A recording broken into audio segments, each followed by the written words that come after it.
Chapter 98. As you generously allowed Wukong to live, it's natural that he should remain here to protect the original territory of the Shang dynasty and continue worshipping the Shang ancestors. We must also appoint someone to assist and supervise him. Jiang Ziya replied. That's a very good idea. Let's discuss it at the court conference tomorrow. King Wu said. The next morning, King Wu brought up the question before his ministers. I wish to grant Wukong this territory to retain the Shang ancestral temple. But we need someone to assist and supervise him. Who do you recommend, dear ministers? He asked.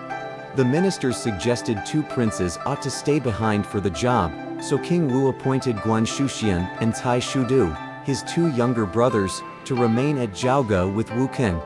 King Wu then said that he and his entire entourage would leave Zhaoge and return to West Qi early the next morning. The next day, as their procession began to march from the city, all the people, men and women, young and old, crowded the streets to cheer the king. When they begged the king to stay with them and live in Zhaoge, he comforted them and said, I'm deeply touched and thank you all for your sincere requests. I've asked my 2 brothers to remain at Zhaoge to assist and supervise Wukong. They will serve you just as I would. They will do everything they can to let you live in peace and happiness. You will have everything according to the law and will be allowed to work hard in your own trade. I really don't need to stay here any longer. When they realized King Wu was determined to leave them, the people wept and cried loudly. King Wu also felt heartbroken. He turned to Guan Shuxian and Cai Shudu. The people are the foundation of the nation. You must not treat them unkindly, but rather love them as your own children. If you do not obey this command, the law will be waiting for you. It must be as this, even though we are brothers. I beg you earnestly to keep it in mind. He urged them. The 2 brothers promised to do as he ordered, and the long procession filed out of the city for West Qi. The people escorted King Wu for a long distance, crying all the way, before they returned to their homes in Zhaoge. When they got to Mengjin, King Wu remembered how huge white fish had jumped into his dragon boat. They crossed the river again, passed through Mianqi County, and marched back through the 5 passes. They sighed to think of all the generals, colleagues, and soldiers lost along the way. Just as they were approaching the Golden Chicken Range, 2 Taoists suddenly appeared. They told the patrolmen to report their arrival to Jiang Ziya.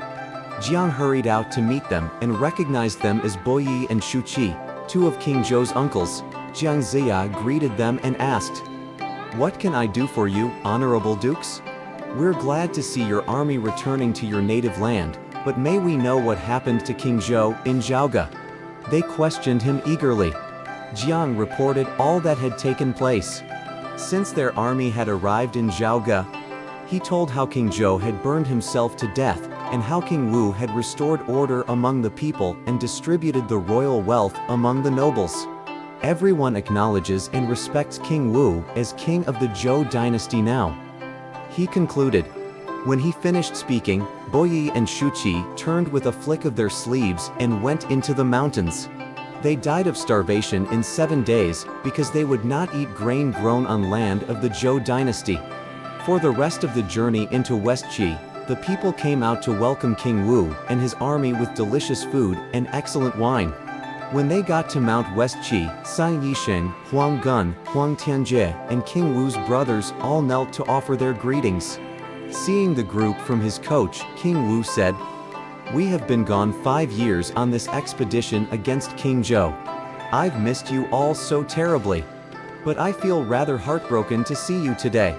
San Yisheng moved forward and said, Your Majesty, the country now enjoys peace and happiness with you on the throne. Your Majesty should enjoy these happy blessings with the people. How can you be sad like this today? Dear Minister, don't you know that we have lost so many loyal generals and ministers on this expedition? They can never enjoy this blessing of peace with us. It's wonderful to meet one another again, but when I think of all those we left behind, I feel terribly sad. King Wu said emotionally. Those ministers who sacrificed their lives for the nation will never be forgotten. You may grant their descendants land and titles of honor in memory of their loyal service. Don't feel so sad again. San Yisheng said earnestly. King Wu then continued on with his ministers and generals to receive the people's welcome about 70 li from the city. When he had returned to his palace, King Wu went first into the inner court to pay respects to his grandmother, Taijiang, Tairen, and his mother Taiji. Finally, he ordered a grand banquet be held in celebration court to entertain all the civil and military officials. They toasted one another and drank until early morning. At the court conference the next morning, King Wu asked, "Have you anything to report, dear ministers?"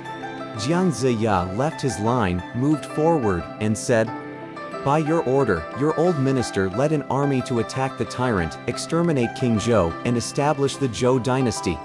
Now everything is nearly settled, but those who lost their lives on the battlefields have not yet been deified. Your old minister would thus like to ask leave, Your Majesty, to go to Mount Kunlun and discuss the upcoming deification with my religious chief. You may leave at once, Prime Minister." King Wu replied. During their discussion, it was reported that Fei Lian and Alai, two ministers of the former Shang dynasty, were waiting outside to see the king.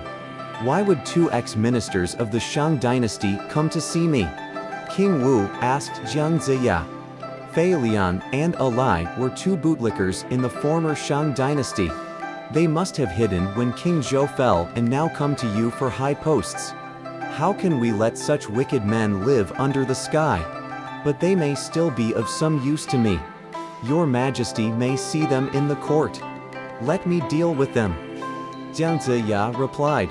King Wu ordered the two to be led in, and they knelt down before him.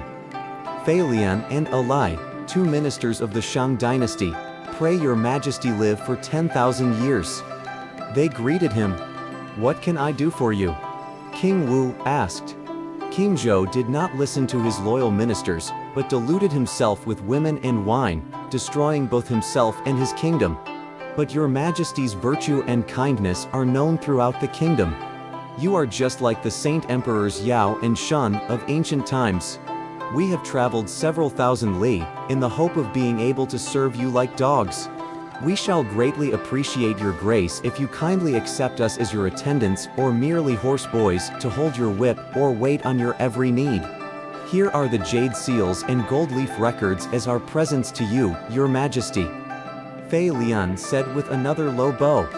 These two were faithful to King Zhou, but he paid no heed to them. Now they come to serve us, as they wish to leave the darkness and enter the brightness. How wonderful it is! May your Majesty trust them and accept their service. Jiang Ziya recommended.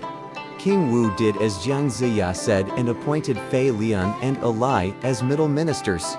They knelt down and kowtowed to show their gratitude. Madame Ma was the woman who had married Jiang Ziya, but then divorced him not long afterwards. She had disdained and ridiculed him as a good-for-nothing. But when King Wu rose to power as the king of the new dynasty, every house, even those in the mountains, knew it was Jiang Ziya who had helped the king defeat the tyrant and unite the country. Jiang Ziya was not only a great prime minister, but also the commander of the whole army. He was admired by all. When Jiang lived at Panxi Stream as a hermit, he was discovered by King Wen at the age of 80. The story of his subsequent services and great deeds was known by all. One day Madame Ma heard about it. Ma had long ago married another villager. One day, her old neighbor came to visit. "Don't you know that your former husband Jiang is a famous man now? He's both prime minister and commander of the army.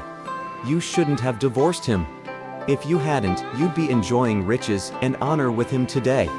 As it is, you've sunk into poverty like the rest of us. I guess you're not destined to enjoy such happiness." The old woman said to Ma. Ma felt as if her heart were on fire. She was greatly annoyed by the old woman's words. When the old woman had gone, she sat alone in her room, thinking sadly. Why is it I couldn't see him clearly at that time? What good are my eyes in this world? Ma hated herself very much. How can I stand in such poverty, even if I live to be 100 years old? What hope is there when I was so foolish as to let such a great man slip from my hands? How humiliating. The old woman said it wasn't my fate to live with such a great man. I haven't any face to meet the world. I should commit suicide to put an end to this life at once.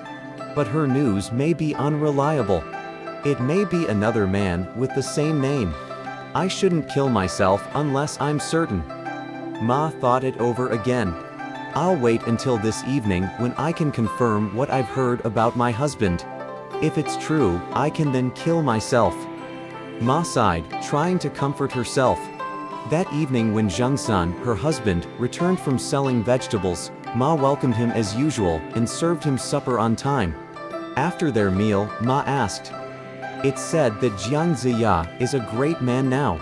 He's not only the prime minister, but also commander of the army. Have you heard this? Do you think it's true?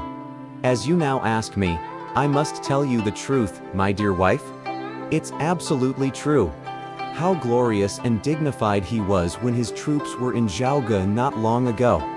I thought then about consulting you as to whether we should venture to see him and ask for a job as a low-ranking officer, but fearing his powerful position, I dared not take such a risk, nor was I willing to mention it to you. But now it's too late, as Premier Jiang has already returned to West Qi with the king." Zhang San replied. Madame Ma said nothing, and seeing her in such distress, Zhang San tried to comfort her in any way he could. Ma finally asked Zhang to go to bed first, and when he had fallen asleep, she hung herself from a beam in the ceiling. Her soul flew straight to the terrace of creation. A few days later at a court conference, Jiang Ziya said to King Wu, "Many years ago, by order of my master, I left the mountain to come to help you attack the tyrant for the sake of the people. As fate had destined, many fairies and ordinary generals were killed along the way. Before we left, we put the list of creations in the terrace of creation, but now the souls of the deceased need a fixed place to stay. So I must ask leave from you to go to Mount Kunlun to see my master. I will ask him for the jade spells, seal, and golden leaf booklet, so that I may deify the deceased upon my return. Please permit me to go, Your Majesty. You've served the nation so many years and ought to enjoy the blessings of peace. But this matter is very important and should be taken care of immediately. You may go at once. Don't linger too long in the fairyland, or I miss you terribly." King Wu replied, "How dare I forget you, Your Majesty? I won't spend too much time in the forests and mountains. I'll return very soon." Jiang Ziya promised. Jiang then bowed and bade farewell to King Wu. He returned to his residence, took a bath, and left for Mount Kunlun. Please read the next chapter if you wish to know what happened at the Terrace of Creation.